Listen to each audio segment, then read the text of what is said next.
Olá, pessoal! Estudando bastante? A aula de hoje será de Ciências Humanas e suas tecnologias e vamos trabalhar a habilidade de identificar os significados históricos geográficos das relações de poder entre as nações. Boa aula!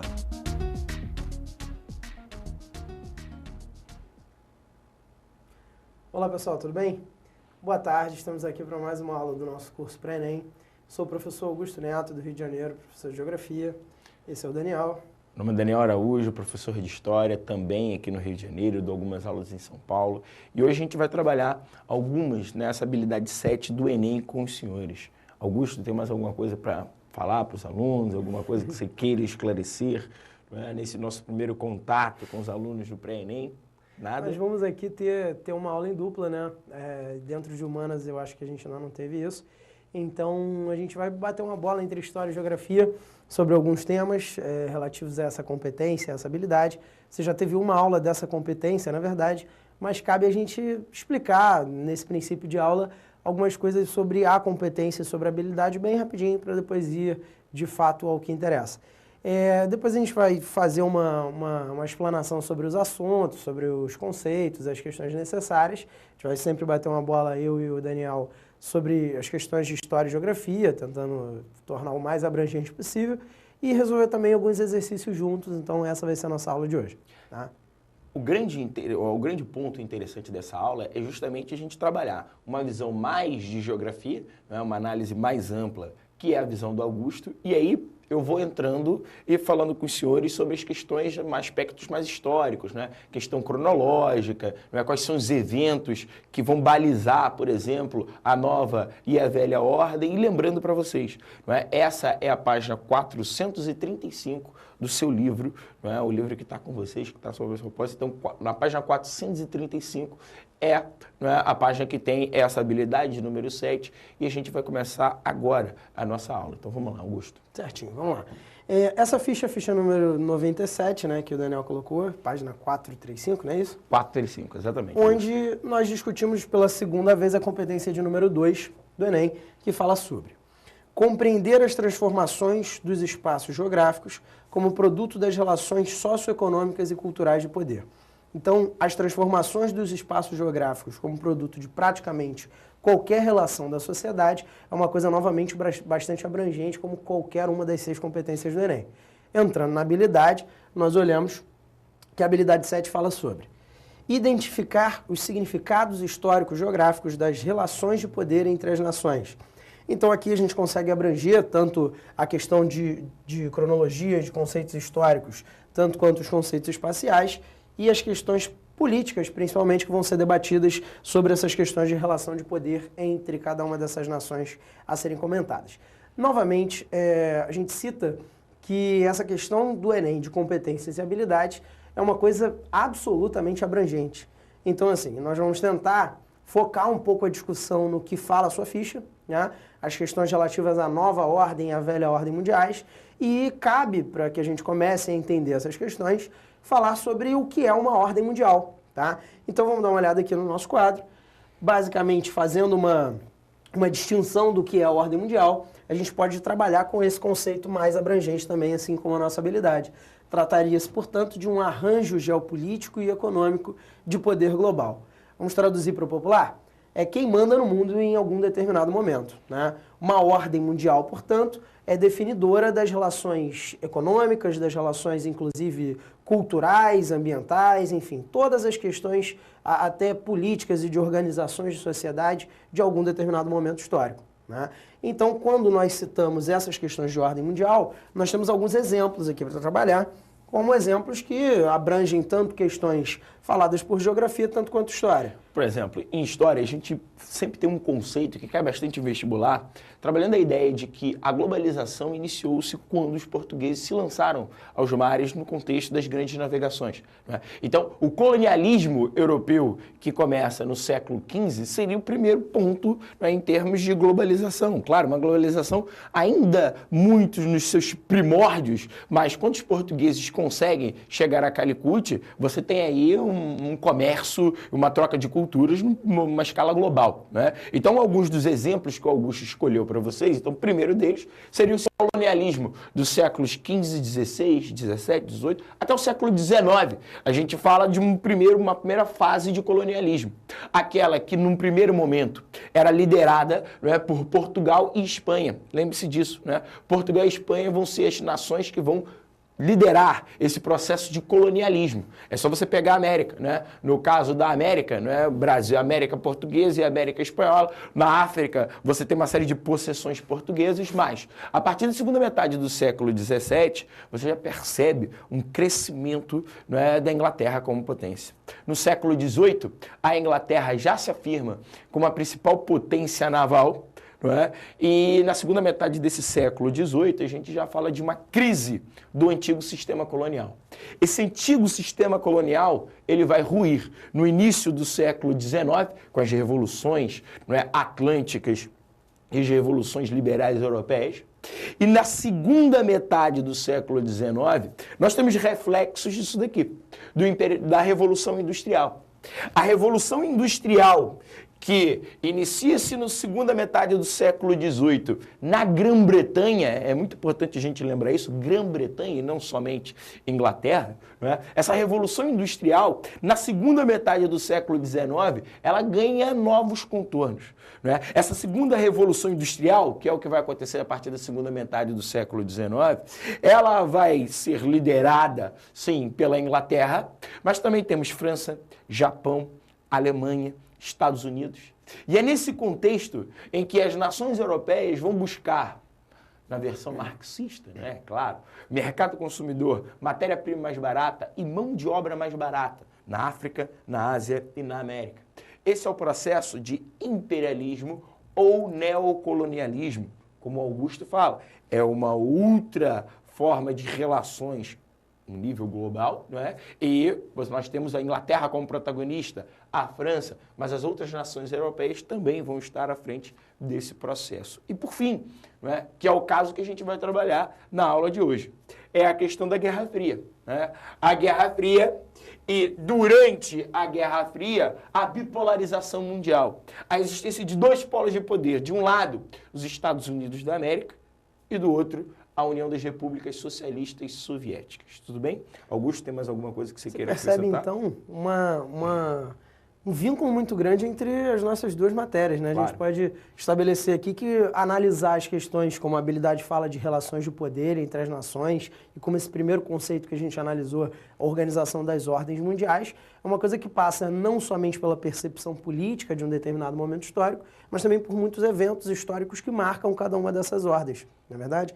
Então, nós comentamos aqui, por exemplo, quando usamos essa terminologia, que até se você já deu alguma olhada na sua folha, você deve ter percebido, de nova ordem mundial e velha ordem mundial, você percebe, inclusive, um vínculo entre elas próprias.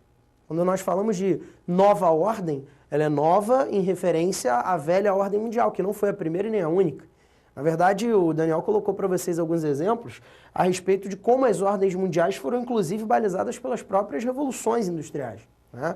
Em onde cada uma delas definiu um agente econômico principal que passou a tomar as rédeas de um processo econômico. Assim como cada revolução industrial, assim como cada fase da transição demográfica e por aí vai, nós podemos dizer que uma coisa não necessariamente substitui a outra. Não quer dizer que em uma determinada nova ordem, uma antiga nação que tivesse algum poder na ordem anterior tenha perdido esse poder completamente. Mas nós percebemos um reordenamento desse jogo de poder entre as nações. Então, o foco da aula de hoje, como o Daniel falou com vocês, vai ser a Guerra Fria e a bipolaridade, a análise da velha ordem mundial e, por fim, a análise atual da nova ordem mundial, de todas as confusões que, na verdade, ela proporciona no seu entendimento. É muito importante lembrar para vocês que nós precisamos das dúvidas dos senhores, né? A gente precisa saber o que você está entendendo, o que você não está entendendo.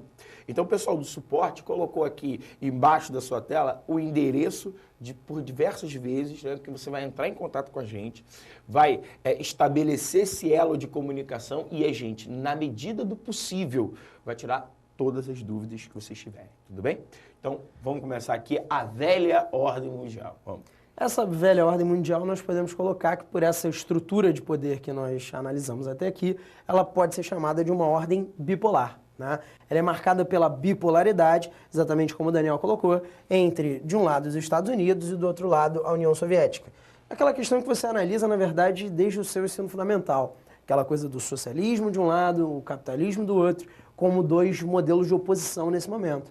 E aí você percebe como esse jogo de poder entre as nações, ele acaba se vinculando a uma série de questões absolutamente variadas. Nós podemos pensar aqui, rapidamente, analisando essas questões de como essa estrutura de poder influenciou o mundo como um todo, pensar em questões culturais, em questões militares, em questões esportivas, em questões políticas, na intervenção em outros conflitos que houveram no mundo que não necessariamente envolveram diretamente União Soviética e Estados Unidos. Ou seja, esse período da Guerra Fria, eu digo sempre que é um período histórico que não tinha havido algo parecido até ali de bipolaridade tão marcante no mundo e provavelmente não vai haver. Uma bipolaridade que tenha colocado dois modelos em confronto em tantos cenários variados de uma maneira tão abrangente. Inclusive no cinema, né? Porque você está vendo aqui, né, ao fundo, nós temos uma oposição, não é, entre as luvas de Rocky Balboa, não é, à sua esquerda, e do gigante o soviético Ivan Drago à sua direita, né? Um dos momentos mais interessantes da Guerra Fria, na década de 80, né, os norte-americanos vão transplantar para o cinema, para Hollywood, essa oposição, essa bipolarização mundial ao qual o Augusto se referiu. Lembrando, né, os norte-americanos vão se colocar como defensores da liberdade e da democracia. Né? O liberalismo era a palavra da ordem. Enquanto a União Soviética trabalhava aquela ideia do bem comum.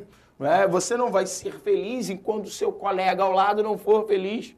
Então a ideia de bem-estar coletivo é o que a União Soviética vai pregar acima das liberdades individuais, enquanto os norte-americanos vão se colocar à frente desse mundo democrático, liberal, e essa oposição ideológica vai ser o pano de fundo para as questões militares, para as questões econômicas, às quais o Augusto acabou de se referir. Então vamos lá?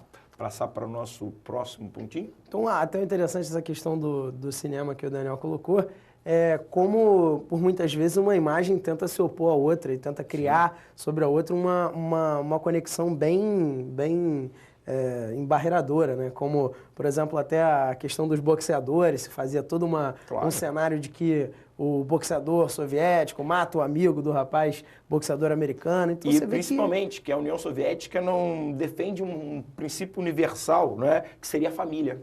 Não é? A amizade, a família, não respeita a religião. Por exemplo, nesse filme que a gente está se referindo, né, que é o filme Rocky 4, né, o confronto entre o Rocky e o gigante russo vai ser no dia 25 de dezembro. Que para o Rocky significava muito porque era Natal, mas para os soviéticos não tinha nenhum significado. Os soviéticos também seriam amorais, afinal de contas o boxeador russo usava anabolizantes. Então tudo aquilo fica na sua imagem, você cresce acreditando nessa ideia. É até interessante porque, por exemplo, eu cresci vendo Rocky 4 na televisão, ou assistindo outros filmes como a Ninja Americano, Braddock, Rambo, e passam todos eles a ideia de que os comunistas eram contra a família, que os comunistas eram amorais. Então, na propaganda do cinema, os norte-americanos vão ser muito bem-sucedidos em passar essa ideia dos russos com todos esses defeitos, digamos assim, de fabricação. O que, sem dúvida, faz toda a diferença no âmbito cultural, né? Então, vamos lá.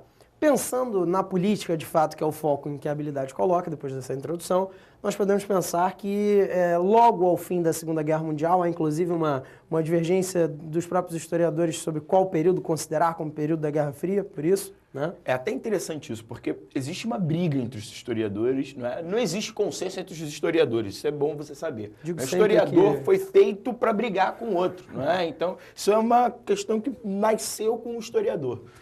E no final da Segunda Guerra Mundial, bom, vamos lá. Existem versões que trabalham que já no finalzinho da Segunda Guerra Mundial, quando Estados Unidos e União Soviética, juntamente com a Inglaterra e França, sentam para discutir as questões, né, do final da guerra, né, nas conferências de Yalta, que vai acontecer em fevereiro de 1945, e em Potsdam, entre julho e agosto de 1945, já nesse momento existe a Guerra Fria. Afinal de contas, o mundo estaria sendo dividido em áreas de influência. Vamos dar os exemplos aqui. Né? Em Yalta, né, em fevereiro de 45, ficou decidido que aquelas áreas desnazificadas pela União Soviética seriam áreas de influência da União Soviética. Ou seja, naquelas áreas que a União Soviética expulsou os nazistas, essas seriam áreas de influência da União Soviética. Naquelas áreas que os capitalistas expulsaram, áreas de influência capitalista. E em áreas que comunistas desnazificaram ao norte, capitalistas ao sul. Divide. Divide e depois a gente faz um plebiscito para a reunificação. Não é? Isso ficou estabelecido em Yalta. Isso foi muito interessante para a União Soviética, até porque a União Soviética vai recuperar grande parte do leste europeu, perdido da época do Império Russo, e vai conquistar outras áreas bastante significativas nesse leste europeu. Em Potsdam, você tem uma divisão que é bastante lembrada nos livros didáticos. Em Potsdam, você tem a divisão da Alemanha em 4 áreas de influência: Estados Unidos, União Soviética, Inglaterra e França. Assim como você tem a divisão também de Berlim, que mesmo estando em lado oriental, vai ser dividida nas mesmas 4 áreas de influência: França, Inglaterra, Estados Unidos pelo lado capitalista, né, e União Soviética pelo lado comunista. Ou seja, alguns historiadores falam o seguinte: essa ordem nova mundial, do pós-Segunda Guerra Mundial, está sendo criada ali, em 1945. Então, segundo esses historiadores, pouquinhos, mas eles falam que a Guerra Fria começou já em 45. A maior parte dos historiadores fala que não, até porque essa divisão do mundo ainda está inserida na lógica da Segunda Guerra Mundial.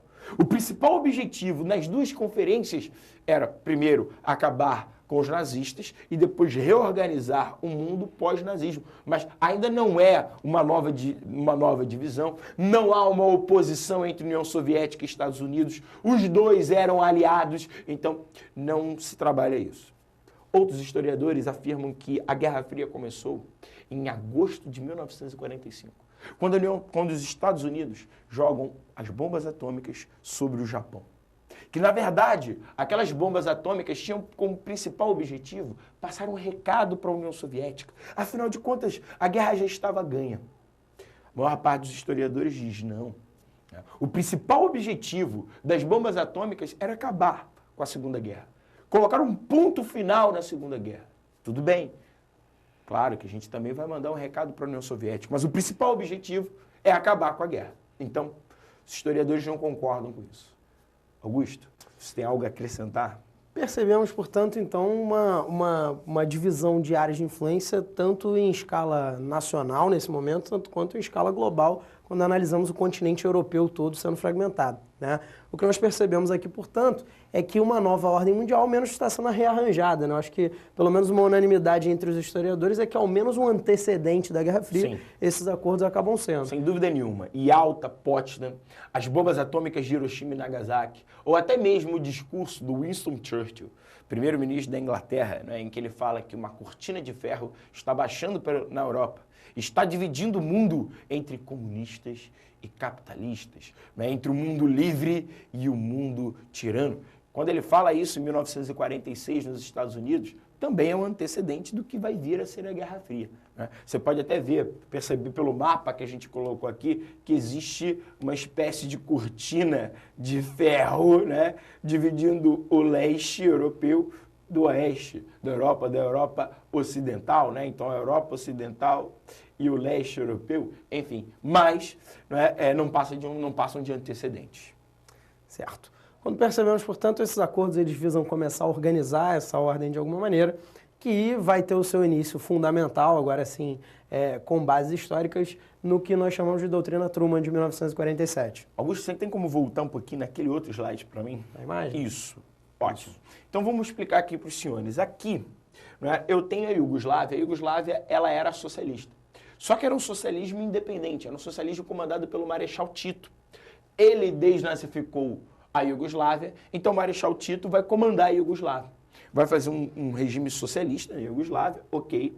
E o principal objetivo do Tito era auxiliar as tropas comunistas da Grécia. Então, a Grécia tinha uma guerra civil e o Tito e a o Tito queria que a Grécia se tornasse comunista também. Os norte-americanos tinham medo de uma possível expansão. Ficou bem melhor, Augusto, muito obrigado por ter me ajudado. De uma possível expansão para o comunismo, não só para a Grécia, mas também para a Turquia. Os norte-americanos imediatamente vão pedir para a Inglaterra intervir. Afinal de contas, Turquia, Grécia eram áreas que a Inglaterra tinha algum tipo de poder. A Inglaterra diz, não temos condições, estamos quebrados após a Segunda Guerra Mundial. E o presidente norte-americano, temendo uma expansão comunista para a Grécia e para a Turquia, resolve agir. O presidente Henry Truman vai até o Congresso no início de 1947 e solta a seguinte declaração: é dever dos Estados Unidos conter a ameaça comunista em todas as partes do mundo. A partir daquele momento não tinha mais dúvida. O presidente norte-americano estava colocando os Estados Unidos de um lado e a União Soviética do outro lado. A partir daquele momento, não existe mais a cooperação dos aliados da Segunda Guerra Mundial. A partir daquele momento, existe uma bipolarização. Então, a partir daquele momento, inicia-se a famosa doutrina Truman. A doutrina Truman, portanto, ela começa a promover uma dicotomia mais séria, uma divergência mais séria entre eles, exatamente se tornando uma coisa, inclusive, global. É comum, na verdade, quando você ainda nem distinguiu história de geografia, lá no inicinho, na sua aula, fatídica aula de estudos sociais, você ouvia aquela coisa de que a Guerra Fria foi fria porque não houve confronto direto, né? Na verdade, confronto direto entre as duas nações, militar, falando dessa forma, realmente não houve, mas o que percebemos foi a reprodução dessa discussão e desse embate da Guerra Fria, não somente em outros cenários como o cultural, do cinema, tudo que nós comentamos, mas também a questão relativa a conflitos militares de outras áreas. Então você percebe algumas características baseadas nisso. É até interessante pensar o seguinte, ela é Cold War, é uma denominação europeia. Porque realmente, ao norte, ela vai ser uma guerra fria. Agora, se você chegar para alguém da Coreia, de Angola, e perguntar se a guerra foi fria, ele vai rir na sua cara.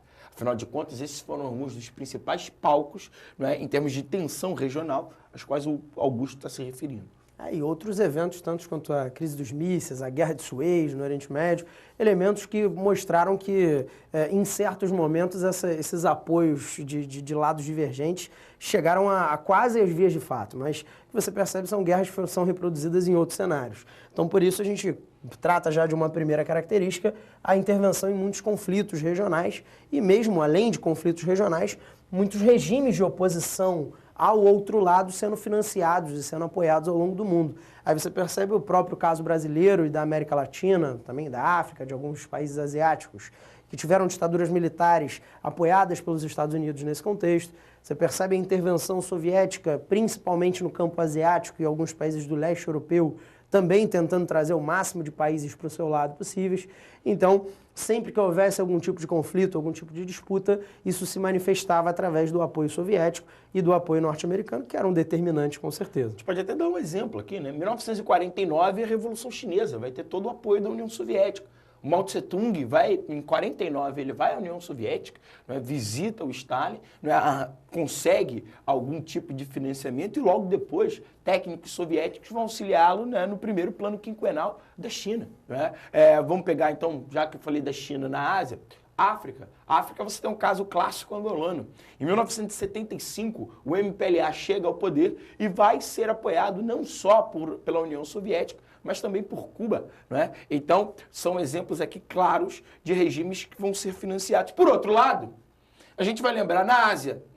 Na Ásia, os norte-americanos vão bancar a Coreia do Sul, e o desenvolvimento da Coreia do Sul está muito ligado a esse apoio norte-americano.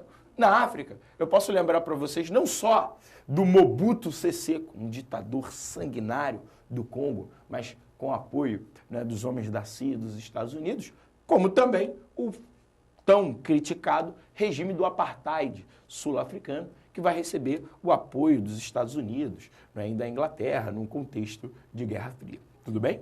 Nós percebemos, inclusive, nesse ponto, no ponto de vista político e cultural, um discurso um tanto quanto, por vezes, contraditório. Sim, né? sem Porque dúvida nenhuma. as próprias ditaduras socialistas mostraram a criação de alguns problemas vinculados a conflitos em alguns países que parecem entrar em algum contraste com aquele bem coletivo, com aquele bem-estar coletivo que era pregado. Da mesma forma como os norte-americanos, né, vão pregar a liberdade, mas essa liberdade pregada pelos norte-americanos não vai ser implementada nos países que os norte-americanos vão financiar ditaduras, como, por exemplo, né, em Cuba, no Congo, como eu falei para vocês, ou mesmo na América Latina como um todo, Estados Unidos, Brasil, Chile, Argentina. A Argentina até tinha pouco menos apoio dos Estados Unidos, mas Chile e Brasil, um apoio declarado. Tudo bem? Aquela velha história, o que melhor do que a extrema-direita para coibir o avanço da extrema-esquerda, né? Nós pensamos, portanto, que esses apoios vão se ensaiar, todas essas questões vão se ensaiar exatamente como parte de um cenário maior que visa opor os dois lados, trazer o máximo possível de população, o máximo possível de riquezas, de atuações militares para um dos dois lados e para um dos dois regimes. E aí é o momento onde cabe a gente ressaltar uma coisa. Quando pensamos sobre capitalismo de um lado, modelo capitalista e modelo socialista, isso se vincula com cultura, política, economia, organização da sociedade, porque em certo momento, quando você analisa tantas divergências ao longo da Guerra Fria, você se pega perguntando, mas uma divergência tão grande somente por conta de ideologia, somente por conta de dois modelos, virou uma briga de criança, essa oposição entre esses dois lados. Mas eu peço que você entenda que quando falamos, por exemplo, do cinema, quando falamos, por exemplo, das artes, de toda a influência que vai haver por parte dos dois lados, isso se reflete em outros campos, na esfera política, na esfera militar e na própria organização de sociedade em si.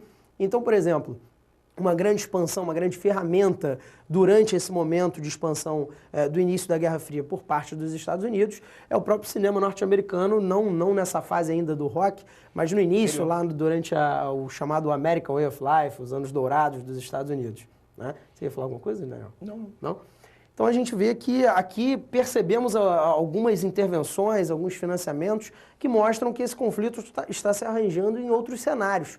Outros cenários esses que vão reproduzir, como o Daniel colocou, conflitos violentíssimos, como os da Coreia, como conflitos africanos, enfim. Conflitos que vão refletir o que de fato foram as tensões da Guerra Fria.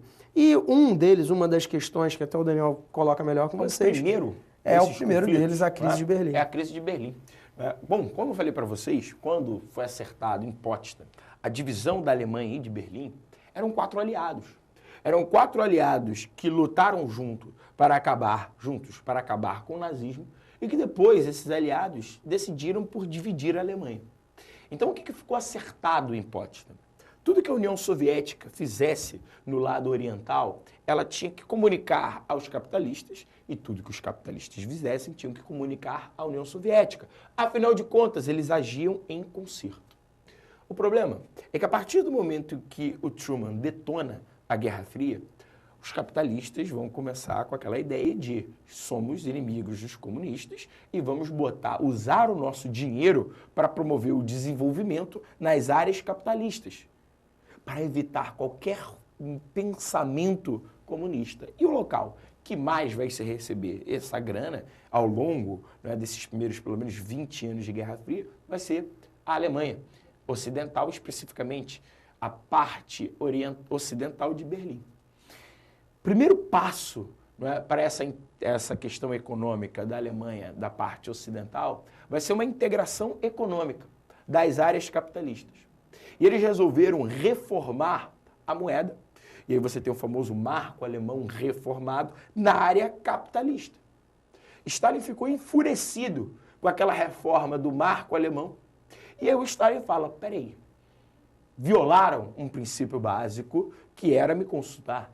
Fizeram uma reforma monetária sem uma prévia consulta ao papai Stalin. Então o que o Stalin vai fazer? O Stalin simplesmente vai bloquear o acesso terrestre a Berlim Ocidental. O objetivo do Stalin, criar uma crise de abastecimento, fome, né, e criar um caos em Berlim Ocidental. A gente chama isso de crise de Berlim. Essa crise de Berlim, ela começa em 1948, termina em 1949. Né? São cerca de 9 meses de crise. Ao final desse momento, os dois lados saem errados. No lado capitalista, você tem realmente fome em Berlim Ocidental, né? Uma crise de abastecimento, mas que vai ser amenizada na medida em que os capitalistas têm dinheiro. Então, eles vão criar um corredor aéreo. De avião, eles começam a abastecer Berlim Ocidental. Isso seria uma desmoralização para o Stalin. Afinal de contas, ele não conseguiu, né, acabar com o abastecimento, porque os capitalistas vão, né, enviar os alimentos por avião. Os dois lados recuam ao final dessa crise, e aí o Stalin, né, acaba, né, suspende o bloqueio terrestre, mas fica decidido que você tem a criação de dois países. De um lado, a RFA, a República Federal, a Alemanha capitalista, a Alemanha ocidental, e do outro lado, a RDA, a República Democrática Comunista, a Alemanha Oriental. Não é isso, Augusto? Sim. E percebemos, portanto, o mesmo palco dos primeiros acordos da Guerra Fria, não, mas dos precedentes da Guerra Fria, lá principalmente o Acordo de Potsdam nesse sentido, sendo também palco da primeira divergência. Estou mostrando que esse período inicial de acordos e de coexistência entre os dois lados sem que houvesse algum tipo de embate, algum tipo de tentativa de repressão ou financiamento de oposições, tudo aquilo que a gente colocou, durou, na verdade, tendo a crise de Berlim iniciada em 48, pouco mais de 3 anos. Né? É o momento do pós-Segunda Guerra que, antes de terminar a própria década da Segunda Guerra Mundial, você já começa a ter algumas divergências que vão se refletir em algumas disputas que vão ser traçadas dali para frente. Podemos analisar aqui algumas características, então, do nosso quadro. Antes dessa imagem, né? Só lembrar da imagem. A imagem mostra essa divisão da Alemanha, né? Então, a Alemanha Ocidental, que você está vendo aí à sua esquerda, né? E é representada pelo tio Sam, e do outro lado, a Alemanha Oriental, né? Com o símbolozinho do comunismo, né? Então, vai lá. Nós percebemos, portanto, não somente na Alemanha, mas dali para frente no mundo todo, começando uma série de divisões, uma série de embates e disputas entre os dois, que vão trazer para nós aqui uma análise que vai durar décadas de oposições entre os dois lados.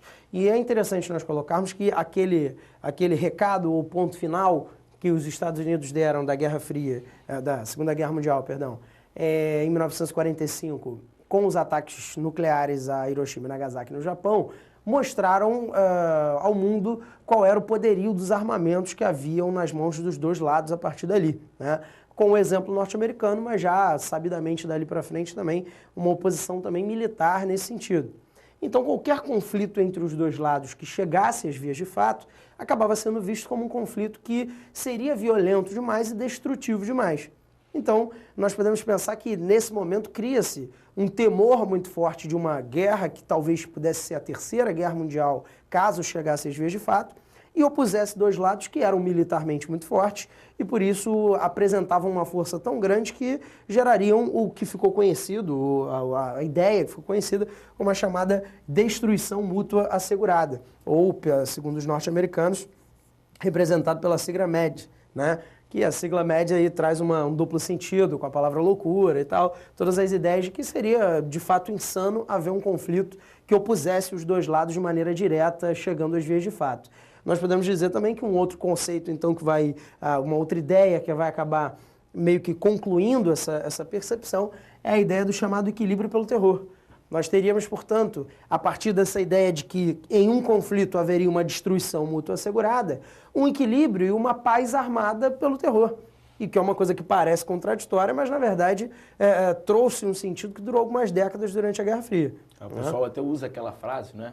Enquanto existir a Guerra Fria, vai existir a paz será impossível, mas a guerra será improvável. Justamente porque se existir algum tipo de conflito, o mundo acaba. Né? Lembre-se, os norte-americanos lançam a bomba atômica em 1945. A União Soviética, através da espionagem, da contra-espionagem, consegue adquirir já, no final dos anos 40, a bomba atômica. Depois os norte-americanos lançam a bomba H, a União Soviética vai atrás dessa tecnologia e assim você tem uma escalada de corrida armamentista muito intensa até a década de 1970, quando os Estados Unidos e a União Soviética recuam em um período chamado de Detan. Né? Então você tem até acordos de desarmamento, o que é retomado na década de 80. É a corrida final, antes do fim da União Soviética. Tá? Fiz aqui só uma breve histórico sobre essa questão da corrida armamentista com vocês. Então é isso que o Daniel tinha comentado, a questão da corrida armamentista, e além da corrida armamentista, a corrida aeroespacial, que mostrava aí uma coisa também ligada à tecnologia, mas ligada também a um simbolismo de representação de poder entre os dois lados, mas só lembrando a você que a corrida aeroespacial, ela representava também investimentos em tecnologias, tanto em engenharia mecânica, tanto quanto em engenharia aeroespacial, que seriam mais tarde utilizados para outros produtos, né? Eu sempre lembro que a corrida espacial ela tem 3 objetivos básicos. Primeiro, acima de tudo, propaganda. Né? Então, propaganda dos dois lados. Então, os soviéticos querem mostrar que o regime comunista é melhor, então vão lançar o primeiro satélite no espaço. Ou a União Soviética, querendo reafirmar que era mais forte, vai enviar o primeiro ser vivo para o espaço. Vocês sabem que é uma cachorrinha, laica, bonitinha. E depois vai o primeiro homem, o Yuri Gagarin. Né? Então, a questão da propaganda. Como o Augusto ressaltou, não é? Você tem um desenvolvimento de uma tecnologia de ponta e que depois vai ser convertida, não é? No caso dos Estados Unidos, de forma muito mais eficiente, para os bens de consumo. Não é? E o terceiro ponto é a questão do desenvolvimento de uma área muito sensível em um momento de bipolarização e de oposição militar, que é a tecnologia da telecomunicação. Né? Em um momento em que você quer saber os movimentos do seu inimigo, as telecomunicações elas são fundamentais. E daí os satélites. Então, 3 pontos que você pode resumir. Propaganda, desenvolvimento de tecnologia de ponta e o desenvolvimento das telecomunicações. Tudo bem? E eu sempre costumo comentar sobre essa questão da Guerra Fria, vinculando, inclusive, a corrida armamentista, aeroespacial, qualquer disputa que envolvesse questões tecnológicas, questões de disputa entre os dois lados, que é o fato de que, no final da Guerra Fria, no momento final da Guerra Fria, mostra-se que todos os investimentos que representavam aparentes gastos pelo lado americano acabaram representando, na verdade, frutos que puderam ser colhidos através de outros produtos industriais. E aí acabou sendo uma vantagem da ideologia capitalista naquele momento, sim, o fato de poder utilizar essas tecnologias como parte de seus bens de consumo. No caso da União Soviética, pela estatização, pela planificação da indústria, você via isso como uma dificuldade maior. E também é interessante porque na União Soviética você não tem essa questão do consumo sendo valorizado. Né? Então, na ideologia capitalista, você tem que utilizar essa tecnologia para promover lucro, consumo. Né? Na União Soviética não tem essa ideia. Isso deixa a União Soviética para trás, principalmente na década de 1970. É justamente isso que o Augusto está falando. Então, algumas caracterizações gerais, tanto no âmbito político, quanto nesse último caso, algumas questões que vão se vincular, inclusive à economia, inclusive à indústria e tudo mais, e queiram ou não, através da propaganda, através das questões que o Daniel ressaltou, as questões, inclusive, culturais. Né? E aí, esse período, na verdade, voltando à nossa cronologia original, esse período pós esses acordos e pós essas iniciais divergências, nós vamos ter um momento onde a expansão do socialismo, a expansão da União Soviética, ela vai acontecer de maneira um pouco mais forte, principalmente em termos de intervenções diretas, de financiamentos diretos em algumas ditaduras, e onde a gente vai perceber de maneira muito clara a formação do bloco soviético nesse momento. Aí só cuidado com uma coisa, que é digamos, às vezes uma deficiência, uma dúvida tradicional e clássica dos alunos que acabam se embolando nesse momento. Bloco soviético e União Soviética são coisas absolutamente diferentes. Né? A União Soviética, que se chama a União das Repúblicas Socialistas Soviéticas, sendo o bloco soviético integrante de países que se aliaram a essa ideologia no mundo todo. É muito interessante a gente lembrar quando é a origem disso. Né? Então, como eu falei para vocês, a Iugoslávia, em 1947, ela era socialista, mas o título ele era independente da União Soviética. Né? Mas era um parceiro do Stalin. Até que em 1948, eles rompem relações. A Iugoslávia vai ser completamente independente da União Soviética. E aí o Stalin fica com medo. O Stalin fica com medo de que o Tito servisse de exemplo para a Polônia, para a Iugoslávia, para a Tchecoslováquia, Romênia, né, Bulgária. E é aí que o Stalin vai simplesmente impor o comunismo para essas regiões. Então, entre 1948 e 1949, você tem imposição do comunismo nesse leste europeu. Então, Polônia, Hungria, Tchecoslováquia, Romênia vão assistir à imposição de partidos comunistas. Como é a imposição, muitos desses partidos não eram populares. Ou seja, vão ter que se usar do terror, da violência para se impor. Tudo bem? E eles vão fazer parte desse bloco soviético. Um bloco em que a União Soviética era o farol, era a grande condutora, mas não faziam parte da União das Repúblicas Socialistas Soviéticas. Isso é muito diferente, é muito importante. É isso que a gente ressalte isso. Seria até interessante nós fazermos uma comparação que não se tornou usual chamar dessa maneira, mas o bloco soviético seria uma alusão ao bloco socialista naquele momento, que também não quer dizer que todos os países socialistas compunham aquele bloco de oposição e aquela força dentro dessa bipolaridade da Guerra Fria. Mas fazendo uma analogia com o outro lado, seria como se o bloco dos aliados norte-americanos naquele momento fosse chamado de o bloco americano, que não significa que todos são da América ou que todos são dos Estados Unidos, mas são os aliados naquele momento. Então não estranhe se você ouvir que Cuba fez parte do bloco soviético, porque foi um país aliado da União Soviética durante a maior parte do tempo da cronologia que nós vamos fazer, certo? Então, é até comum, olhando aqui o nosso quadro, perceber isso que o Daniel tinha colocado, a questão dos regimes totalitários, né? A imposição de alguns desses regimes. É comum até ouvir dizer que o socialismo foi algo que se expandiu naquele momento de cima para baixo, né? Da esfera política em direção à esfera popular, já que o Daniel colocou que alguns desses partidos não tinham popularidade exatamente por essas táticas mais violentas de imposição.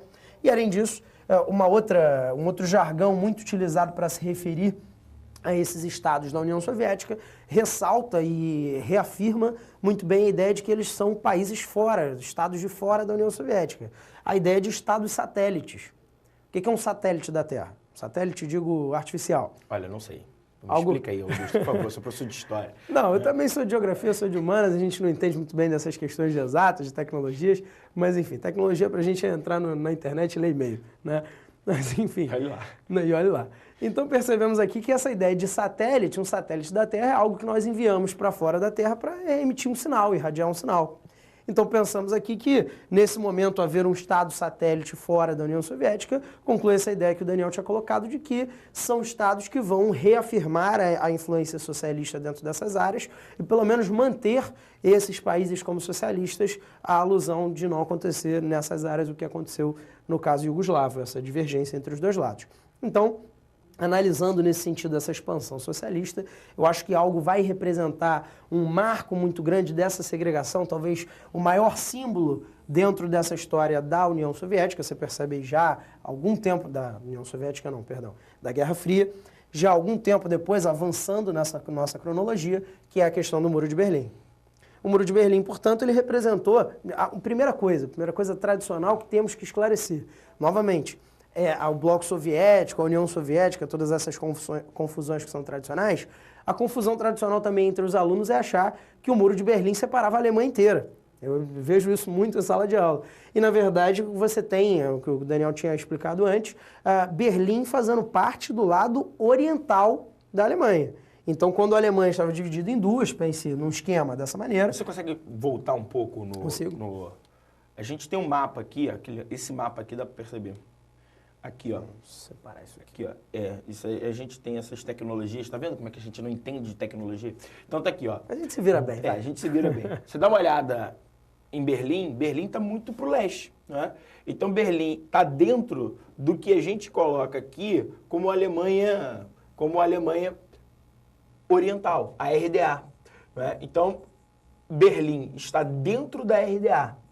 Isso é um problema, né? Afinal de contas, para os comunistas, você tem dentro da sua república democrática um bolsão capitalista e que vai receber muito dinheiro dos capitalistas. Justamente por quê, Augusto? Qual era o ideal dos capitalistas? O que eles queriam fazer com Berlim Ocidental?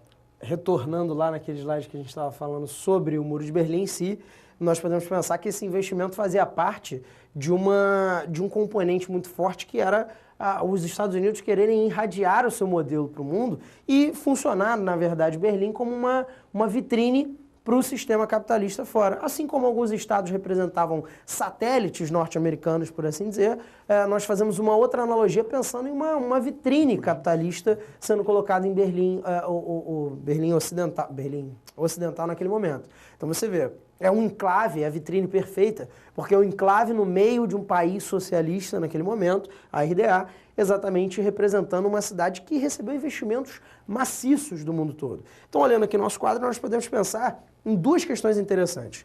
Primeiro, o porquê essa divergência, essa diferenciação entre as duas cidades de Berlim.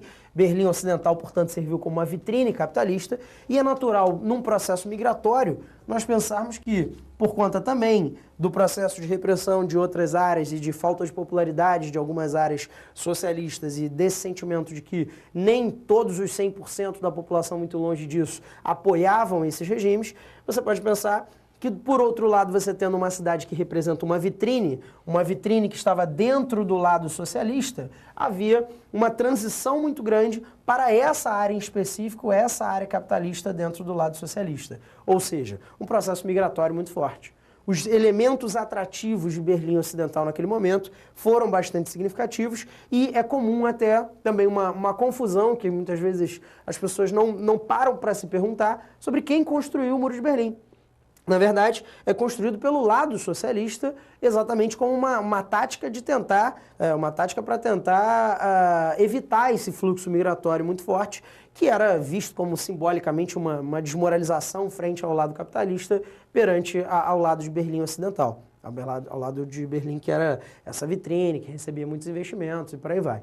Então, isso representou um marco, um símbolo muito importante até a queda do muro de 1989. Literalmente, do dia para a noite, os socialistas vão construir um muro. Né? Os capitalistas vão imediatamente reagir, né, como podiam, né, através da questão ideológica. Dizem que aquilo é o muro da vergonha. Depois o presidente norte-americano, Kennedy, vai fazer um discurso próximo ao portão de Brandemburgo, criticando, né, aquela divisão que vai acontecer na Alemanha. E essa é uma divisão bastante simbólica. Tanto é bastante simbólica que quando a gente coloca lá a queda do Muro de Berlim, a gente coloca simbolicamente. Né, a queda do Muro de Berlim simboliza o fim da Guerra Fria como um todo, é muito mais uma simbologia do que qualquer outra coisa. Mas, Augusto, temos uma pergunta. Né? Temos uma pergunta e o pessoal do suporte vai passar para a gente qual é essa pergunta. Né? Então vamos lá, quem é o número, cadê a autor da pergunta? Jéssica. É a Jéssica. A Jéssica falou o seguinte: como essa Guerra Fria, como a guerra seria definida, que país seria a grande potência? Com essa guerra, seria definida que país seria a grande potência?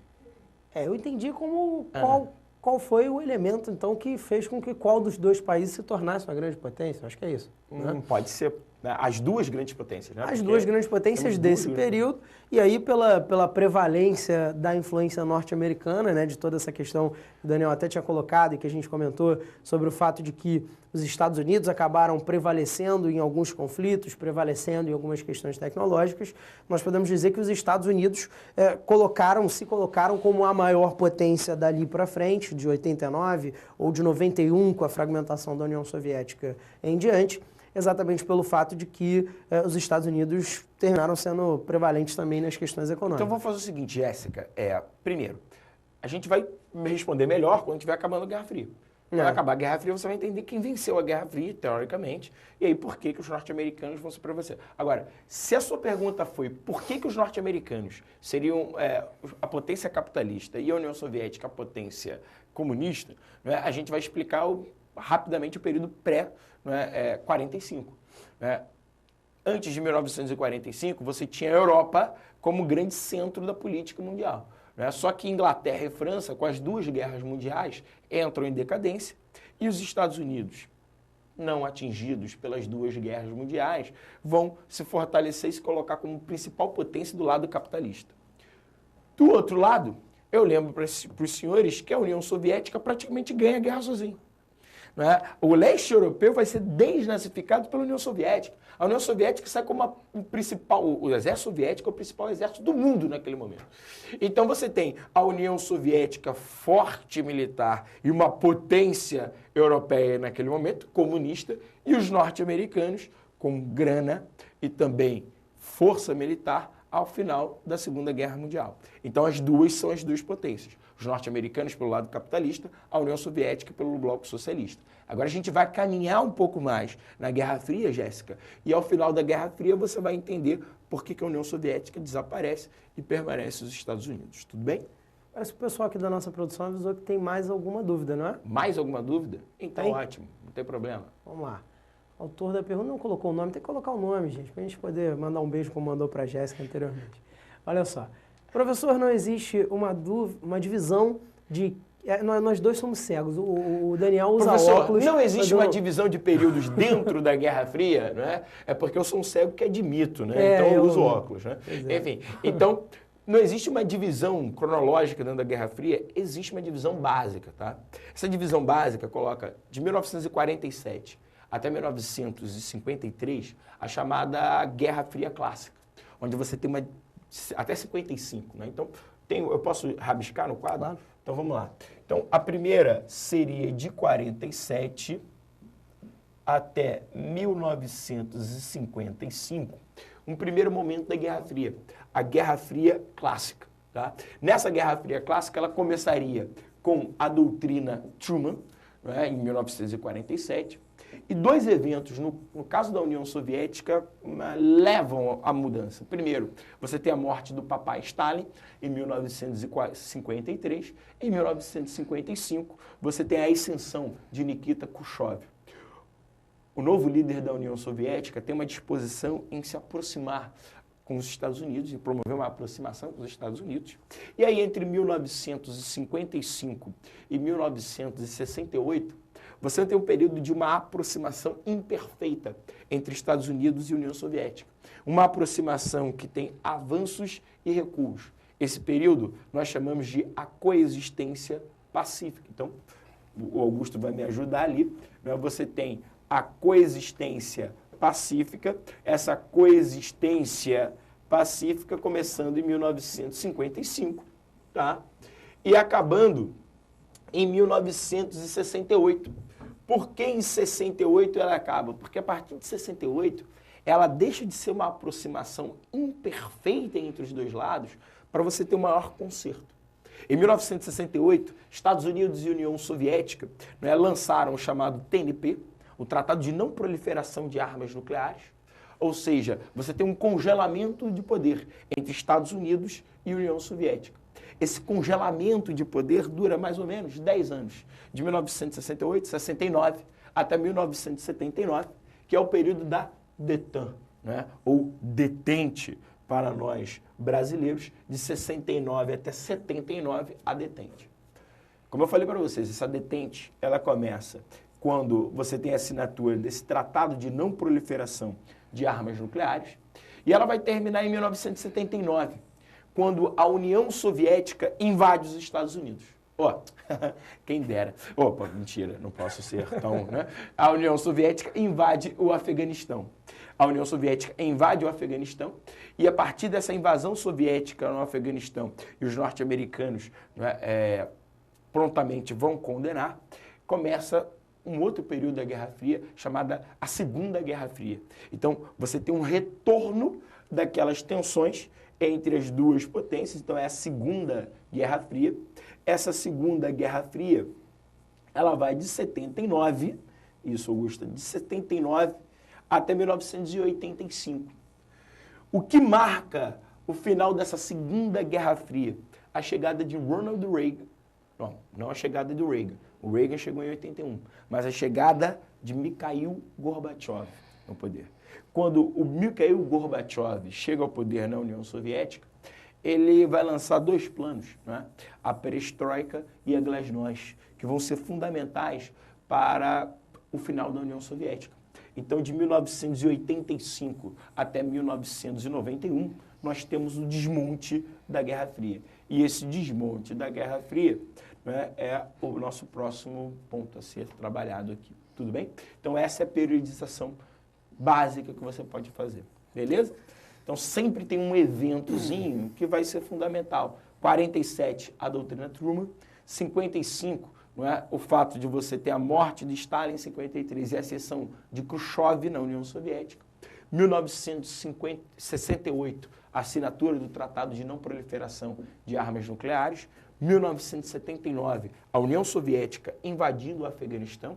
Então acaba, né, a detente e você tem um retorno das tensões. Em 1985, a chegada ao poder do jovem Mikhail Gorbachev, e ele vai, né, criar a perestroika e glasnost, que vão ser fundamentais para o fim dessa Guerra Fria.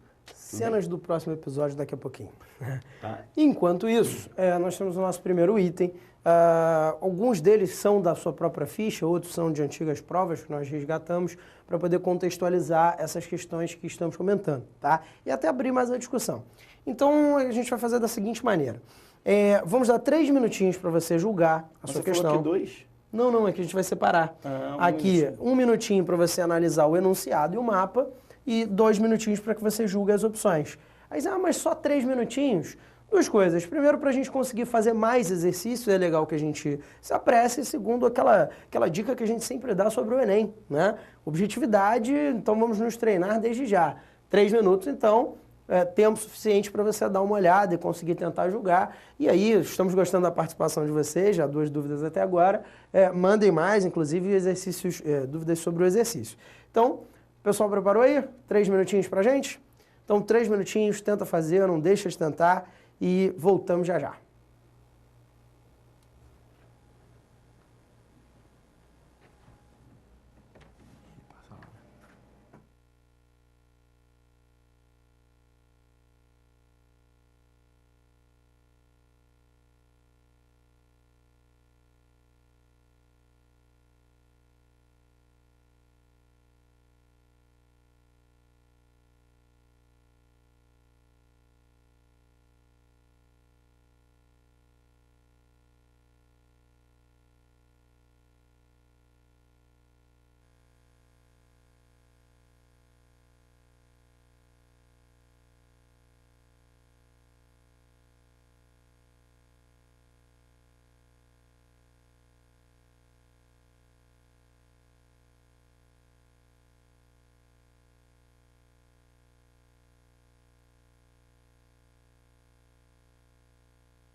Olá, pessoal. Deu tempo?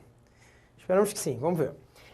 A gente vai analisar essa questão juntos, rapidinho, para a gente poder dar uma olhada sobre por que cada alternativa está correta ou está errada, mas coisa bem rápida. Então, voltando lá para o nosso mapa. Quer ler? Tudo bem.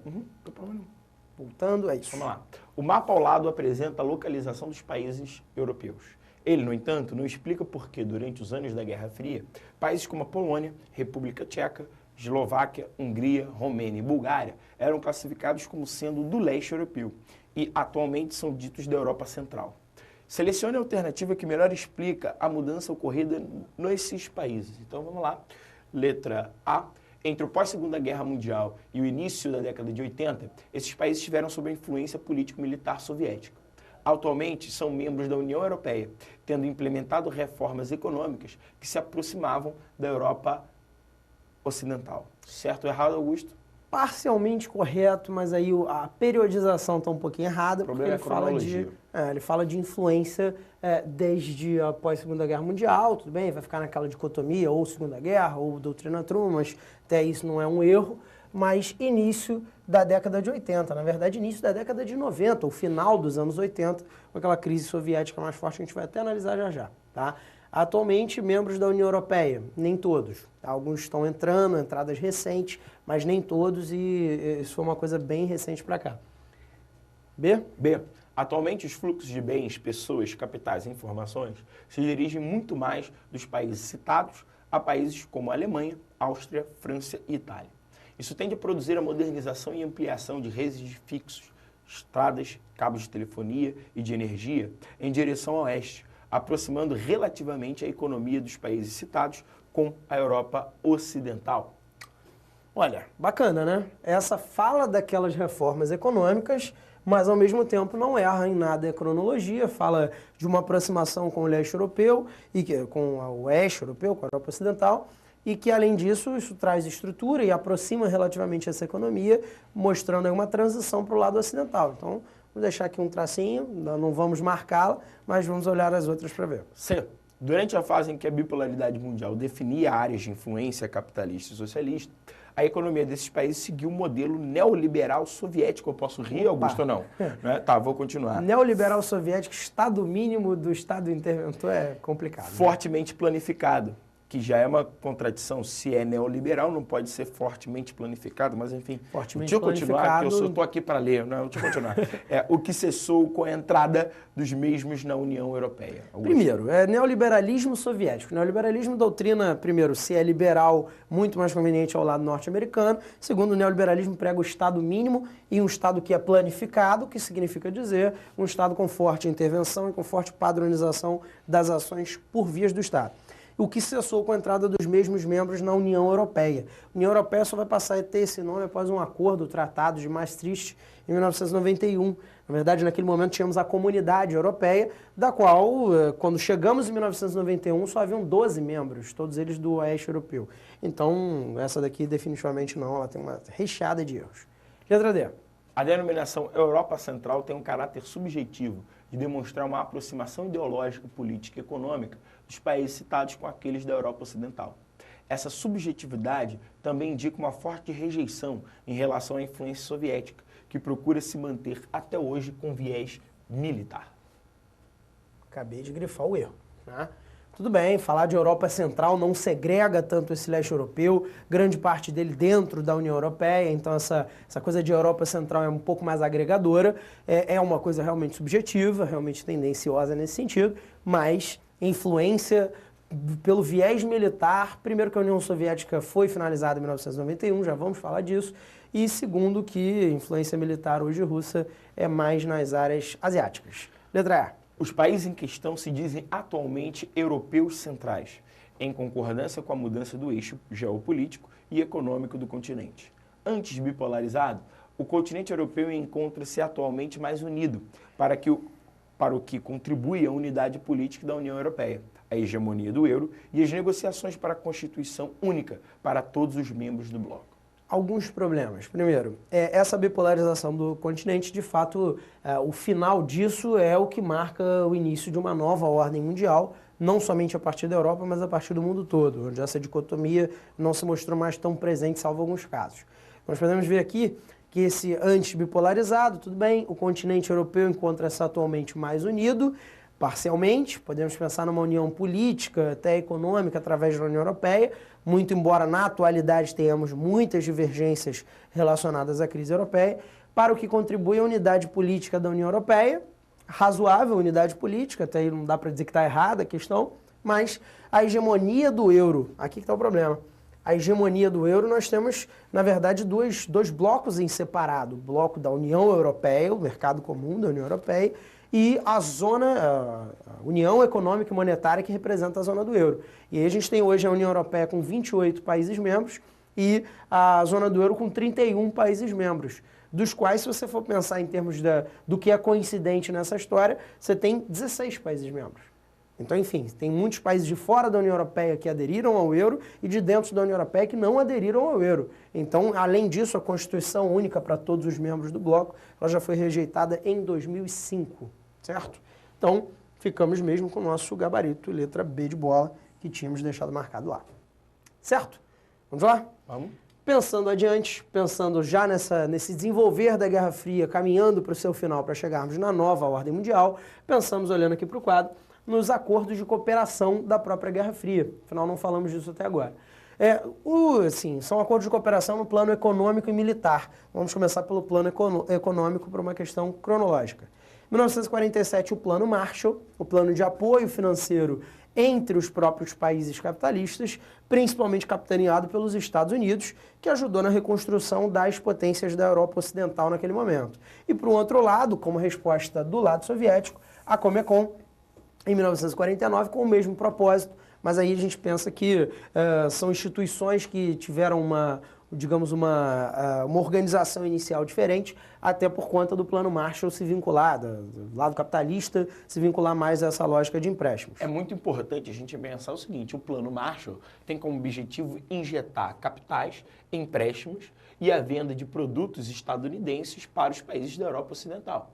Enquanto o Comecon, né, com a lógica comunista, tem como principal objetivo, né, promover uma integração econômica no leste europeu. Então, a União Soviética vai trocar produtos de indústria de base com a Polônia vai vender produtos, né, agrícolas para a União Soviética, então seria uma integração econômica. A ideia era criar um mercado comum no leste europeu. Então, tem essências diferentes, mas são planos econômicos, cada um ao seu modo. Tudo bem? Cada um ao seu modo, que pode inclusive representar um entendimento do período do desenrolar e do próprio final da Guerra Fria, né? Nós pensamos aqui, por um lado, uma política de empréstimos, que não são somente empréstimos que depois vão retornar por vias de juros, com cobranças de juros, por mais que nesse momento fossem mais baixos do que os juros a serem estabelecidos, mas representam algum ganho, mínimo que seja, e um ganho direto muito forte com a entrada dos produtos, com a entrada da economia capitalista naquele momento, que cresceria e teria seu período áureo na década de 50 e 60, logo nesse desdobrar, né? Então, o American Way of Life, o produto norte-americano, a cultura americana, representou uma entrada muito grande dentro dessas áreas. Por um outro lado, você tem um plano de apoio entre os países do bloco soviético, que representou muitos gastos para a União Soviética, podemos dizer. Então, assim como as questões vinculadas à tecnologia, nós podemos dizer que, mais uma vez, por uma conveniência ideológica, o plano norte-americano representou uma coisa mais promissora em termos econômicos no futuro, tá? Nesse princípio, um plano de organização econômica de cada lado, de cooperação econômica, certo? Vamos lá. O outro acordo militar que a gente comenta, o outro acordo, os outros pactos que nós comentamos, a questão dos pactos de cooperação agora no âmbito militar. E aí temos a nossa existente até hoje Organização do Tratado do Atlântico Norte, a OTAN, e pelo outro lado o Pacto de Varsóvia, representação de estruturas semelhantes do lado soviético, sendo eles, se os outros eram de cooperação militar, esses de proteção mútua, né? Então, nós pensamos aqui que... Cooperação econômica, né? E agora... Cooperação econômica, perdão, e agora uma proteção militar mútua. Então, a OTAN e o Pacto de Varsóvia representando essa oposição no âmbito militar. É interessante nós pensarmos o tanto quanto essas organizações também tiveram uma repercussão diferente para a atualidade. A OTAN hoje ela representa praticamente um braço armado da ONU, da Organização das Nações Unidas, que representa os interesses dos seus principais financiadores, né? Podemos dizer hoje a figura classicamente atribuída aos Estados Unidos, mas os Estados Unidos e os países da Europa Ocidental principalmente. Então pensamos em uma organização que vai vingar futuramente como uma organização que vai ter até intervenção em outros conflitos que sejam interessantes para os seus criadores dali para frente. É até interessante a gente lembrar aí, voltando um pouco no tempo, que a OTAN ela vai ser importante para os norte-americanos justificarem a presença de tropas estadunidenses na Europa ao longo dos anos 40, 50, 60. Né? Eles vão legitimar isso, justificar, afinal, eram tropas da OTAN. Né? Enquanto a União Soviética, por outro lado, no Pacto de Varsóvia, ela vai usar o Pacto de Varsóvia não contra os capitalistas, mas sim contra aqueles comunistas que vão tentar se desvencilhar, né, das garras da União Soviética. E aí vamos pegar 3 intervenções do Pacto de Varsóvia, que são as mais famosas. Em 1956, os húngaros tentaram um regime mais reformista e foram esmagados pelos tanques do Pacto de Varsóvia. Em 1968, né, a Tchecoslováquia vai tentar, né, na famosa Primavera de Praga, uma maior democracia também, e os tanques do Pacto de Varsóvia vão atuar, né, na Tchecoslováquia. E depois, no início dos anos 80, o chamado Sindicato Solidariedade da Polônia também criticava o regime de ligação com a União Soviética e vai ser esmagado. Então, a União Soviética vai utilizar o Pacto de Varsóvia não para se proteger contra os capitalistas, mas para evitar que os seus satélites fugissem, né, do seu controle. Tudo bem? E além disso, no caso, se nós buscarmos exemplos vinculados à OTAN, nós vamos ter que fazer uma aula só para isso, né? Porque o da OTAN, nós podemos pensar no ano passado, a intervenção militar que é muito atribuída aos Estados Unidos, muito embora não tivesse tropas de fato norte-americanas, na Líbia, com a derrubada do Muammar Gaddafi, que representa, portanto, a existência dessa organização até hoje, servindo principalmente aos interesses dos seus criadores, né? Então, vemos, então, coisas que atuaram futuramente de uma maneira bastante diferenciada, certo? Nós temos aqui na nossa sequência mais um exercício, mas antes disso, tinham separado ali uma dúvida pra gente, não é isso? Sim? Vamos lá. Boa tarde, boa tarde. Vocês poderiam comentar um pouco sobre qual a influência da Guerra Fria no crescimento do Japão e dos tigres asiáticos? Isso é papo para o Plano Colombo, não é isso? Plano Colombo é o plano de, digamos, uma alusão pode-se fazer ao Plano Marshall, um plano de cooperação econômica norte-americano, mas vinculado à Ásia como um todo. Você tem aquele período após as bombas de Hiroshima e Nagasaki, após a imposição norte-americana de uma constituição ao Japão, período de subjugamento do Japão, mas um período, inclusive, onde o Japão recebeu muitos empréstimos por parte dos norte-americanos, exatamente representando um período onde nós tivemos um crescimento econômico muito forte japonês, período do milagre japonês com uma recuperação formidável. E os tigres asiáticos, nesse momento, principalmente o mais destacado, a Coreia do Norte, a Coreia do Sul, e além deles, pelo menos os 4 essenciais, Singapura, Hong Kong e Taiwan, vão se beneficiar desses empréstimos da mesma maneira. Então, basicamente, pelo mecanismo de enriquecimento típico à Guerra Fria, típico ao Plano Marshall, certo? Vamos lá. Mais um exercício para a gente dar uma olhada. 3 minutinhos novamente, 1 minuto para o seu enunciado e 2 minutos para você julgar as opções. E aí a gente volta, debate de novo, como a gente fez anteriormente. Até já.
E aí, gente, deu tempo? Vamos lá. Vamos lá para a gente conseguir finalizar aqui esse nosso segundo eixo da aula. Com esse exercício, vamos fazer aquele mesmo esquema? Você lê, o fim da Guerra Fria e da bipolaridade entre as décadas de 1980 e 1990 gerou expectativas de que seria instaurada uma ordem internacional marcada pela redução de conflitos e pela multipolaridade. O panorama estratégico do mundo pós-Guerra Fria apresenta a. Aumento de conflitos internos associados ao nacionalismo, às disputas étnicas, ao extremismo religioso e ao fortalecimento de ameaças como o terrorismo, o tráfico de drogas e o crime organizado. Olha, é um cenário apocalíptico e catastrófico, mas um cenário que podemos dizer real, né? A gente pode dizer que tanto pelo lado capitalista, quando havia essa repressão muito forte pelas ditaduras e pelas repressões que haviam durante a Guerra Fria, tanto quanto dentro das ditaduras socialistas, todos os sentimentos separatistas, divergências étnicas, religiosas, questões até vinculadas a organizações aleatórias, como o próprio tráfico de drogas e por aí vai, tinham uma repressão muito maior, que após os períodos de redemocratização de ambos os lados, vão começar a ter uma representatividade um pouco mais forte. Então, se não tiver nenhuma melhor, essa cabe, mas vamos lá. B. O fim da corrida armamentista é a redução dos gastos militares das grandes potências, o que se traduziu em maior estabilidade nos continentes europeu e asiático, que tinham sido palco da Guerra Fria. Fim da corrida armamentista direta entre União Soviética e Estados Unidos, tudo bem, mas redução dos gastos militares é um pouco problemático. Então, letra C. O desengajamento das grandes potências, pois as intervenções militares em regiões assoladas por conflitos passaram a ser realizadas pela ONU, com maior envolvimento de países emergentes. Desengajamento das grandes potências, é só a gente olhar a história do Oriente Médio um pouquinho, nós percebemos uma influência direta da ONU até hoje. A gente mencionou ainda agora, quando falou do Muammar Gaddafi, né, da intervenção. Ou mesmo a Síria, a China e a Rússia, né, querendo evitar qualquer tipo de intervenção da ONU. A separação agora do Sudão do Sul, exatamente, enfim, diversas. O mundo periférico, de fato, continua sendo disputado de maneira muito forte. A plena vigência do Tratado de Não Proliferação, o TNP, que eu citei para vocês, que aniquilou a possibilidade de um conflito nuclear como ameaça global, devido à crescente consciência política internacional acerca deste perigo. Consciência política internacional, eu diria que é uma consciência mais popular internacional. Sem dúvida nenhuma. A respeito não somente da questão de armamento nuclear, como também da questão da própria energia nuclear, que passou a ser contestada por questões ambientais. Mas aniquilou, senhores, eu falo sempre, questões de ciências humanas, elas jamais são balizadas pelas CNTP, as condições naturais de temperatura e pressão. Então não há nada de exato dentro de ciências humanas, pois ela é produzida por humanos, que são essencialmente diversos. Então aniquilou, jamais, nunca, sempre, não cabe, não dá. Aniquilou, alguém amanhã explode uma bomba nuclear, quebrou a nossa alternativa, então não pode. A condição dos Estados Unidos como única superpotência, mas que se submetem às decisões da ONU no que se concerne às ações militares, vamos rir, né? A invasão ao Iraque, nós vemos, por exemplo, nós poderíamos consertar essa alternativa falando o contrário, né? A ONU que se submete aos interesses, às decisões norte-americanas, como é o próprio caso quando a gente coloca das ações da ONU no Oriente Médio, da intervenção na própria Líbia e tal, essa indecisão a respeito da Síria. E no caso, quando a ONU tentou se voltar através da França contra os Estados Unidos na invasão ao Iraque, nós vimos o que aconteceu, os Estados Unidos invadiram, mesmo com uma aparente ressalva negativa da ONU, que teve que voltar atrás nas últimas horas para não se ver completamente desmoralizado. Então, gabarito realmente é aquela nossa letra A apocalíptica, certo? Vamos lá. Então, já que a gente está falando de um mundo novo, de um mundo associado a essas questões de desenvolvimento novas, a fragmentação do bloco soviético, ela serviu como um ponto de partida para o início dessa nova ordem mundial que vai haver daqui por diante. Nós pensamos aqui em alguns elementos como os gastos militares e a questão tecnológica, que mais uma vez representaram investimentos do lado americano e, por um outro lado, do lado soviético, acabaram representando alguns problemas, né? Alguns gastos que não tiveram um retorno devido, o retorno esperado. A questão da crise agrícola, a crise de abastecimento dentro da União Soviética, isso vai entrar até como algo que minou um pouco do apoio popular, minou um pouco dessas questões associadas a organização externa, a estrutura interna da União Soviética. Basicamente, o que acontece é que desde a década de 1930, quando o Stalin impõe aquela coletivização forçada, a criação da perestroika e dos kolkhozes, dos sovkhozes, onde você tinha as fazendas coletivas, o camponês russo não aceitava essa situação. O camponês russo pensava em uma reforma agrária como você pensa, pegar um latifúndio e dividir em pequenas propriedades, e cada um tem sua pequena propriedade. Então, desde a década de 30, você tem uma resistência muito grande do camponês russo àquela coletivização forçada. Isso vai resultar, ao longo das décadas posteriores, em resultados cada vez mais sofríveis em termos de plantações. Então, a União Soviética tinha que importar produtos agrícolas. E, com o desequilíbrio, das contas da União Soviética, a partir da década de 1980, isso vai se tornando cada vez mais problemático, o que gera, inclusive, crises de fome, periodicamente, nos anos 50, nos anos 60 e, principalmente, na década de 1980. Certo. Logo, visto isso, visto que a União Soviética, por essas divergências, nesse momento já respirava por aparelhos, nós pensamos que algumas reformas de transição vão ser conduzidas pelo próprio Gorbachev, que tinha sido colocado pelo Daniel ainda agora. São elas a perestroika e a glasnost, a abertura econômica e a abertura política de dentro da União Soviética, que trouxeram elementos como a própria glasnost, a primeira estrutura impositiva por parte da Federação Russa dentro da União Soviética, que vai culminar na fragmentação soviética em 91, e a perestroika basicamente reforma econômica, propriedades privadas, circulação de mais moeda livre em algumas áreas onde não havia, enfim, reformas que visassem trazer um ambiente capitalista a essa antiga União Soviética agora arrasada pela crise, certo? Então, com isso concluímos o período da Guerra Fria. E o que vem por aí, pós-1991, pós-Guerra Fria, é exatamente o período que nós vamos chamar aqui de a nova ordem mundial, que, novamente, é nova em relação a essa velha, o que não significa que não vão haver outras, e o que não significa que pré-Guerra Fria não haviam muitas outras tantas, como nós comentamos anteriormente. Pensando na segunda metade do século XX, a nossa nova ordem mundial, ela é o pós-Guerra Fria. E aí, para começar, já surge um termo bem embolado, bem complicado para falar sobre ela.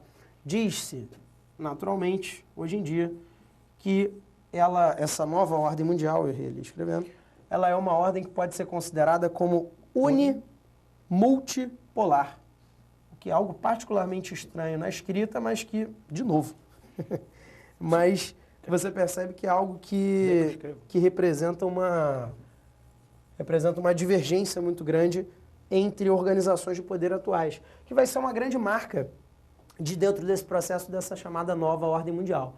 Essa ordem, portanto, unimultipolar, agora sim, ela representa uma dicotomia de percepção política agora entre a unipolaridade que os Estados Unidos se mantiveram, até a pergunta da Jéssica tinha perguntado sobre isso, essa polarização que os Estados Unidos acabaram representando no mundo, e a multipolarização que passou a vir daqui para frente através de novos agentes econômicos, Nós podemos pensar que a superpotência principal no âmbito militar passou a ser os Estados Unidos, dali para frente, hegemônica, até com o sistema capitalista hegemônico, mas, por um outro lado, você tem a multipolaridade no campo econômico, Onde a gente percebe que vão haver no campo econômico o surgimento de diversos outros atores. E aí esses atores nós destacamos, são hoje representados principalmente pela figura dos blocos econômicos. Claro que nós temos um novo ciclo de crescimento do Japão, um novo ciclo de crescimento da China, até um ressurgimento da Rússia dentro e da Índia também, dentro daquele contexto do que chamamos de BRICS, Brasil, Rússia, Índia, China e agora a África do Sul. Mas os agentes do pós-anos 90 que mais vão chamar a atenção, ambos de 94, o Mercosul e o NAFTA, e de 91 a União Europeia, estão ordenados aqui por, digamos, ordem de classificação, por nível de integração entre eles. O NAFTA, o Tratado de Livre Comércio do Atlântico Norte, ele é um exemplo claro de zona de livre comércio. Significa dizer que Canadá, Estados Unidos e México acharam por bem derrubar grande parte das suas barreiras alfandegárias, barreiras de comércio naquele momento, tentando estimular o comércio entre si. E é isso capitaneado, obviamente, pelos Estados Unidos, representando uma imposição forte sobre a indústria mexicana e o uso também de grande parte do mercado de consumo canadense, que tem até um IDH elevadíssimo.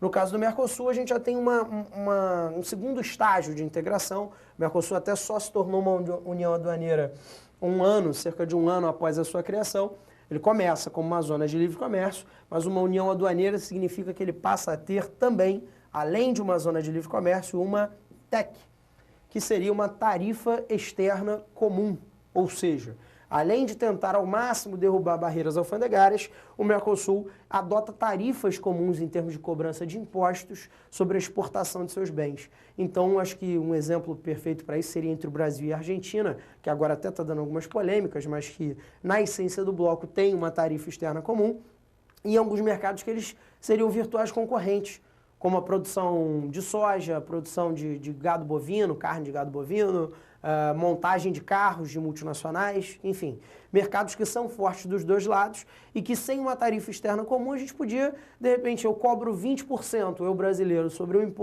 de imposto sobre um produto, vai a Argentina cobra 15%, aí eu cobro 10%, aí ela cobra 5%, e daqui a pouco a gente está pagando imposto para comprarem os nossos produtos.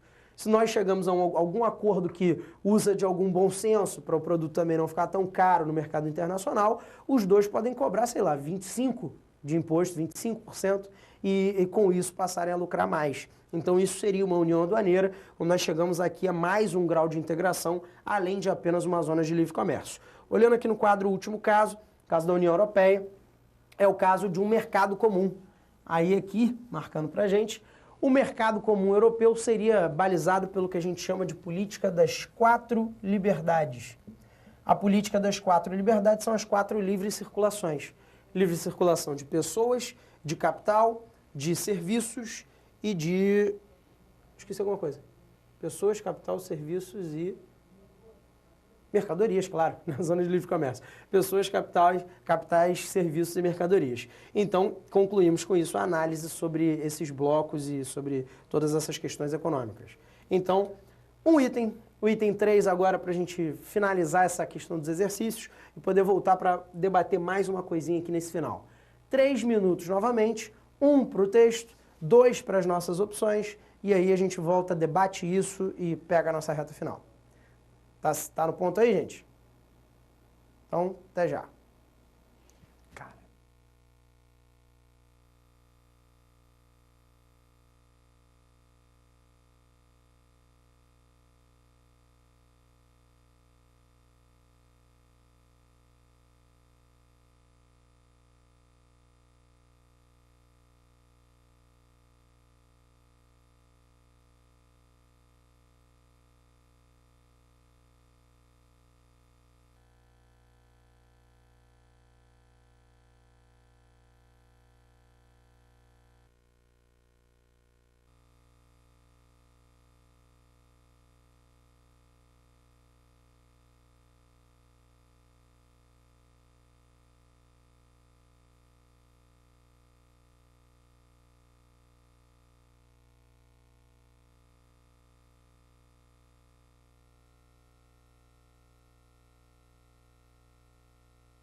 Vamos lá ler os itens, a pergunta e os itens. Entre os,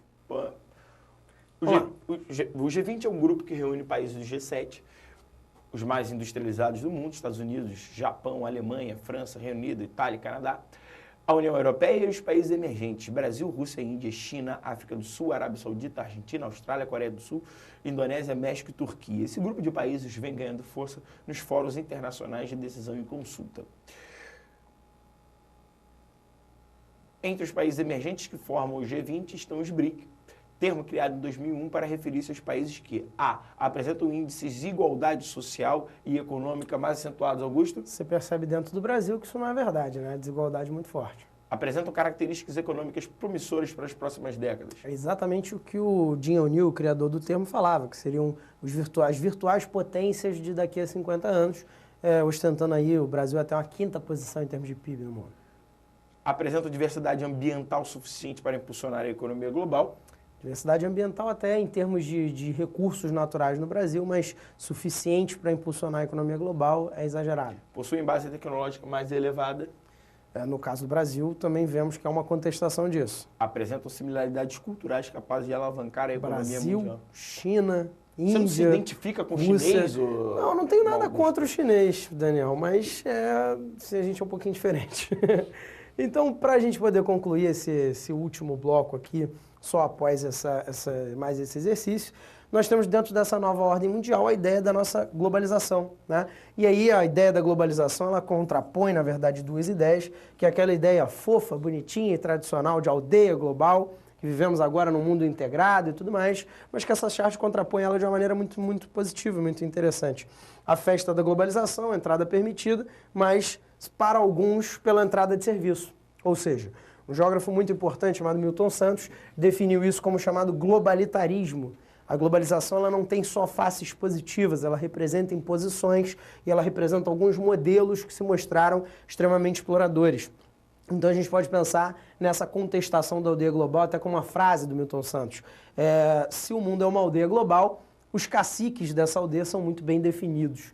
E aí você repara na ironia dessa frase, a imposição de alguns modelos que a globalização representa. A ideia de uma cultura padronizada e ocidentalizada, e é claro, não para impor nenhuma ideologia, mas para impor uma sociedade de consumo baseada em alguns produtos, algumas intervenções fundamentais, principalmente do modelo cultural norte-americano, através das suas indústrias, e com isso, a gente ficando alienado somente às questões ligadas ao consumo, ligados à industrialização, acabamos por nos alienar do sentido político-social. E aí nós percebemos que 3 modelos se tornam modelos fundamentais quando analisamos a globalização. Esses 3 modelos são a terceira revolução industrial, criando para essa globalização as bases tecnológicas, principalmente com as questões relativas às tecnologias de comunicação. O neoliberalismo, a ideologia econômica liberal do Estado mínimo, criando as bases econômicas do livre comércio, da ausência de barreiras alfandegárias o máximo possível, e as bases políticas e democráticas que acabam trazendo uma noção de democracia para essa história da globalização, que até é muito contestada pelo fato de que entramos em um outro regime que também parece tão totalitário quanto todos os outros. Então, enfim, hoje em dia essa ordem mundial é bastante confusa, bastante difícil de definir e eu acho que com isso nós conseguimos concluir nossa ideia de hoje sobre a velha e a nova ordem mundial. Certo, Daniel? Claro, né? Eu gostaria muito de agradecer a vocês. Mostra o Daniel, gente. Vai ficar triste. Eu vou ficar triste, vou me sentir carente. Então, obrigado pela atenção de vocês. Esperamos voltar em breve, não é? E conseguimos bater nossa meta, 1h35. Mais ou menos. Né? Mais ou menos. A gente fala a beça. Tchau, Um beijo tchau. grande. Tchau, tchau.